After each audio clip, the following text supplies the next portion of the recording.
સુરતના પાંડેસરા વિસ્તારમાં આવેલી KSB ઓલિમ્પિયા ડ્રીમ ચિલ્ડ્રન હોસ્પિટલમાં એક ચોંકાવનારી ઘટના સામે આવી છે, જેમાં ડોક્ટરે બાળકને અન્ય હોસ્પિટલમાં રિફર કરવાનું કહેતા દર્દીના સંબંધીએ ગુસ્સે થઈને એક બાદ એક બાર લાફા ઝીકી દીધા હતા અને અસભ્ય શબ્દોનો પણ પ્રયોગ કર્યો હતો। સમગ્ર ઘટના હોસ્પિટલના CCTV કેમેરામાં કેદ થઈ છે।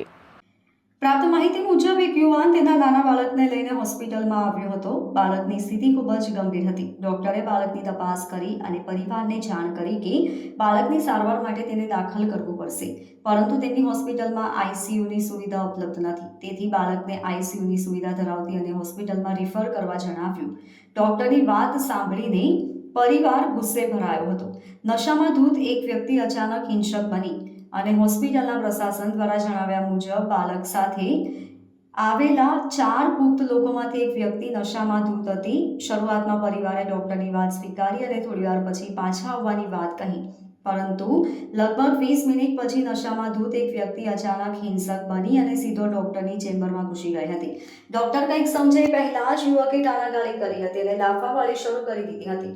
ડોક્ટરે કારણ પૂછતા રોષે ભરાયેલી વ્યક્તિએ બાળકને એડમિટ કરવાની કેમ ના પાડી તેમ કહી એક બાદ એક નિર્દયતાપૂર્વક 12 લાફા ઝીકી દીધા હતા। એ દરમિયાન હોસ્પિટલનો અન્ય સ્ટાફ આવી જતા ડોક્ટરને માર મારવાથી બચાવ્યા હતા।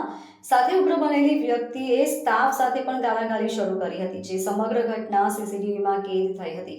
પોલીસે આ મામલે ફરિયાદ નોંધી કાર્યવાહી હાથ ધરી। આ ઘટના બાદ ડોક્ટર દ્વારા તાત્કાલિક પાંડેસરા પોલીસ સ્ટેશનમાં જાણ કરવામાં આવી હતી। પોલીસે આ મામલે ફરિયાદ દાખલ કરવાની સાથે તજવીજ હાથ ધરી છે। આ ઘટનાએ હોસ્પિટલની સુરક્ષા અને આરોગ્ય કર્મચારીઓ પર વધતા હુમલાઓ અંગે ગંભીર પ્રશ્નો ઊભા કર્યા છે। હુમલો કરવો એ એક અક્ષમ્ય અપરાધ છે।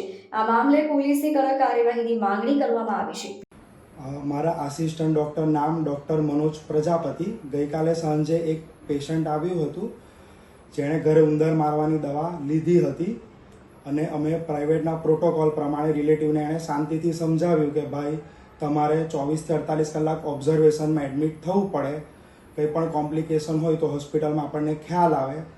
કોઈક વાર એવું થાય કે ભાઈ બાળકને તકલીફ થાય કે ઓક્સિજન ઓછું થવા માંડે, ધબકારા ઓછા થાય તો મોટી હોસ્પિટલ પણ મોકલવું પડે, જેના માટે તૈયારી રાખવી પડે અને આપણે એડમિટ કરીને ટ્રીટમેન્ટ ચાલુ કરી દઈએ। એમણે કીધું કે મારે એડમિટ નથી થવું અને ફાઇલ લઈને ચાલ્યા ગયા।